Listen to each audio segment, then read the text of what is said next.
네, 안녕하세요. 오늘은 10분 안에 신청하는 뉴질랜드 워킹 홀리데이 비자입니다. 뉴질랜드 워킹 홀리데이 비자는 매년 5월달에 시작해서 3,000명씩 선착순으로 신청할 수 있습니다. 워킹 홀리데이 비자 신청을 위해 필요한 서류들은 다음과 같습니다. 만 18세에서 30세까지 대한민국 여권을 소지한 사람이 신청할 수 있고요. 그리고 필요한 서류는 엑스레이 메디컬, 은행 잔액 증명서 4,200불 이상, 그 다음 비자 신청비 770불이 필요합니다. 호주나 캐나다 같이 여러 나라에서 워킹 홀리데이 프로그램이 같이 있습니다. 그런데 뉴질랜드 워킹 홀리데이 비자의 특징 중에 하나는 뉴질랜드 워킹 홀리데이 비자는 뉴질랜드 현지 내에서도 신청이 가능합니다. 승인된 워킹 홀리데이 비자는 도착일로부터 12개월 동안 유효하면 12개월 동안 일을 하거나 최대 6개월까지 공부를 할 수 있습니다. 공부 과정은 어학연수나 본인이 원하는 어떤 코스를 진행할 수가 있습니다. 뉴질랜드 워킹 홀리데이 비자를 신청하는 스텝 바이 스텝 한 가지씩 알아보겠습니다. 첫 번째, 이민성 홈페이지에 접속하시고요. 로그인을 클릭하신 다음에 워킹 홀리데이 비자를 선택하시면 됩니다. 뉴질랜드 워킹 홀리데이 비자는 무조건 온라인 비자로 신청이 가능합니다. 페이퍼 비자는 없습니다. 그래서 첫 번째가 먼저 뉴질랜드 이민성에 어카운트를 만들어야 됩니다.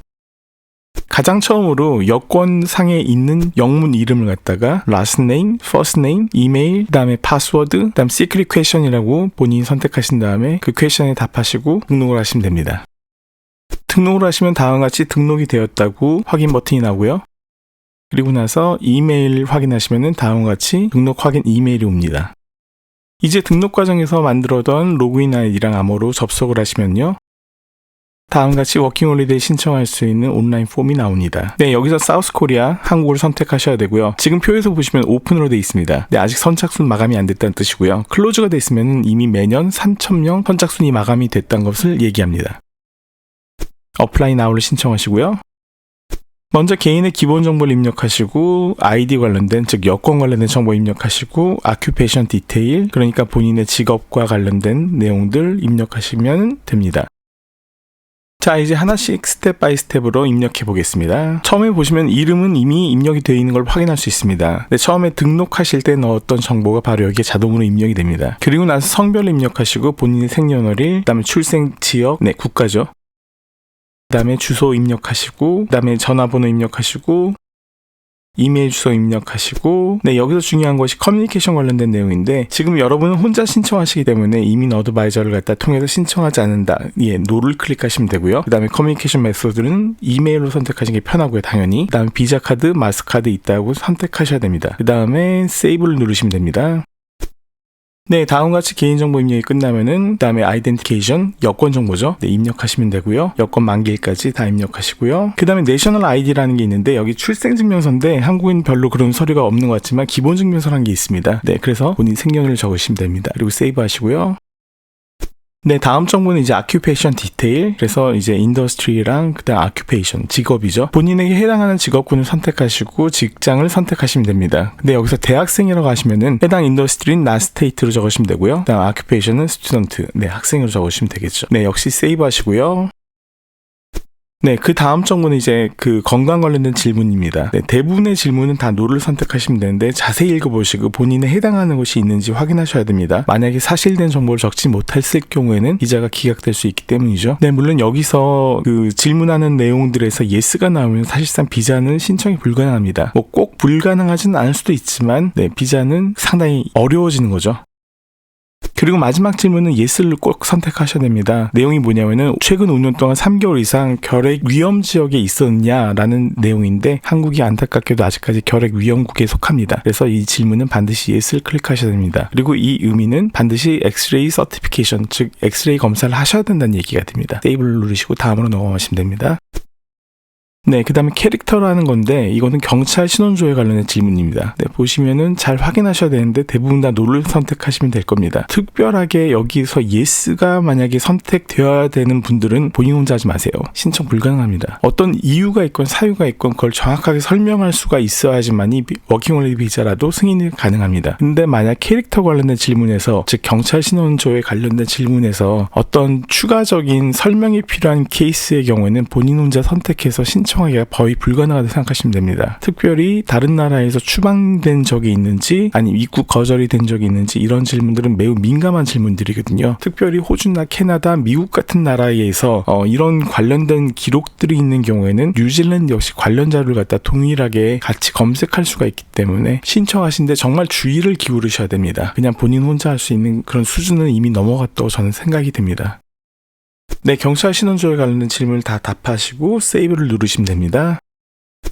그 다음 마지막으로 이제 워킹 홀리데이에 관련된 특별한 질문들인데요. 이건 좀 찬찬히 설명을 드리겠습니다. 첫 번째 질문은 이전에 워킹 홀리데이 비자를 신청한 적이 있느냐. 워킹 홀리데이 비자 자체가 단 한 번, 평생에 딱 한 번 신청할 수 있는 비자입니다. 두 번 신청이 불가능하죠. 그래서 이미 한 번 신청하신 적이 있는 분들은 워킹 홀리데이 비자를 다시 신청할 수 없습니다. 그래서 여기서 당연히 노라고 클릭하셔야 되고요. 왜냐하면 저희는 이제 워킹 홀리데이 비자를 처음 신청한다는 가정하에 이 비자를 신청하기 때문이죠. 그 다음에 여기서 두 번째 질문이 충분한 자금이 있느냐, 즉 4,200불 이상의 잔액 증명이 있느냐라는 질문인데 당연히 예스를 클릭하셔야 됩니다. 물론 뉴질랜드 이민성 워킹홀리데이 비자 심사 과정 속에서 잔액 증명을 보여달라고 하는 경우는 거의 없습니다. 하지만 정직하게 대답해야 되기 때문에 예스라 클릭하시고, 만약에 이민성에서 자료를 요청하는 경우에는 당연히 영문 잔액 증명서를 준비하셔서 보여줄 수 있어야 됩니다. 그 다음에 이거는 간단한 질문인데요. 네, 언제 뉴질랜드에 입국할 예정이냐? 네, 본인이 원하시는 예상 날짜를 그냥 적으시면 됩니다. 물론 당연히 예상 날짜이기 때문에 언제든지 바뀌어도 상관은 없습니다. 특별하게 그렇게 중요하진 않는데요. 대신에 워킹 홀리데이 비자가 승인되고 나서 12개월 내에는 반드시 뉴질랜드에 입국해야 됩니다. 만약에 워킹 홀리데이 비자가 승인되고 나서 12개월 내에 입국을 못하게 되면 워킹 홀리데이 비자는 무효가 됩니다. 그러면 아까 첫 번째 했던 질문 있죠. 워킹 홀리데이 비자를 이미 신청한 적이 있느냐? 네, 그것도 해당이 됩니다. 그래서 한번 이미 승인된 비자를 다시 못 받기 때문에 워킹 홀리데이 비자는요. 네, 그래서 발급일로 12개월 내에 뉴질랜드 입국해서 워킹 홀리데이 비자를 사용하는 것이 정말 중요합니다. 그래서 계획을 먼저 잘 하셔야 됩니다. 그리고 다음번 질문은 뉴질랜드를 이전에 온 적이 있느냐. 네, 방문 비자나 다른 비자로 뉴질랜드 입국한 적이 있느냐를 묻는 질문이죠. 네, 뉴질랜드 이전에 입국하신 적이 있으면은 예스를 클릭하시고 관련된 내용을 적으시면 됩니다. 네, 그리고 다음 질문은 뉴질랜드 해외로 나갈 수 있는 충분한 비행기를 살 수 있는 자금이 있느냐. 당연히 예스 클릭하셔야 되는 거고요. 이제 마지막 질문으로 워킹 홀리데이에 관련된 다른 조건들을 만족시키느냐. 네, 예스를 클릭하시면 됩니다. 이 내용은 무슨 얘기냐면은 한국 워킹 홀리데이 비자 같은 경우에는 다른 특별한 조건이 없습니다. 그런데 만약 중국 분들 같은 경우에는 영어 IELTS 점수가 있어야지만 워킹 홀리데이를 신청할 수 있습니다. 이런 국가마다 특별한 다른 조항들이 있는 경우가 있습니다. 바로 이 질문인데 한국은 없기 때문에 그냥 예스 클릭하시면 됩니다. 네, 마지막으로 세이브를 누르시고요. 그러면 이제 다 됐습니다. 네, 보시면은 Submit to your application 나오죠? 네, 이거 클릭하시면 이제 결제하는 페이지로 넘어갑니다. 그래서 결제하시고요. 네, 이렇게 결제까지 마치면 이제 워킹 홀리데이 비자 접수는 마무리가 됩니다. 그리고 이메일을 확인하시면은 이제 엑스레이를 어떻게 접수하라는 내용들이 있습니다. 한국에는 4곳의 이민성 지정 병원이 있습니다. 그 중에 한 곳에 전화를 하셔가지고 예약하신 다음에 엑스레이 검사를 마치시면 됩니다. 그런 검사 결과는 자동으로 이민성으로 넘어가고 보통 4주의 심사 기간을 통해서 결과가 나오게 됩니다. 네, 다시 한번 워킹 홀리데이 비자의 특징에 대해서 말씀드리면은 어떤 직장에서도 일할 수 있는 오픈워크 비자입니다. 즉 최초 입국일로부터 12개월 동안에 출입국이 자유로우면서 아무 곳에나 어떤 일을 해도 상관이 없다는 얘기가 되는 것이죠. 물론 어학연수 같은 유학 과정은 최대 6개월까지만 공부할 수 있습니다. 그리고 뉴질랜드 현지에서 신청할 수 있다. 이것이 바로 뉴질랜드 워킹 홀리데이 비자의 가장 큰 특별한 차이점입니다. 그리고 만약에 농장에서 시즈널 웍이라고 해서 피킹이나 플러밍 여러 가지 이제 농장 관련된 일들을 했을 경우에 3개월 이상 추가로 워킹 홀리데이 비자 3개월 추가 연장이 가능합니다. 하지만 제 개인적인 의견으로는 3개월 연장하기 위해서 이민성의 비자 비용을 다시 내고 하는 것이 과연 현명할까라는 생각은 조금 네, 그건 여러분이 자유롭게 판단하시기 바랍니다. 마지막으로 워킹 홀리데이 비자가 끝나기 전에 학생 비자나 방문 비자나 아니면은 고용주 인증 워크 비자, 그러니까 업그레이드 임플로이 워크 비자 같은 다른 비자의 신청도 가능합니다. 다른 비자 신청에 관련해 여러 비자 옵션은 본인의 상황과 여러 가지 변수들에 의해서 달라질 수 있기 때문에 전문가의 상담을 받는 것을 권해드리겠습니다.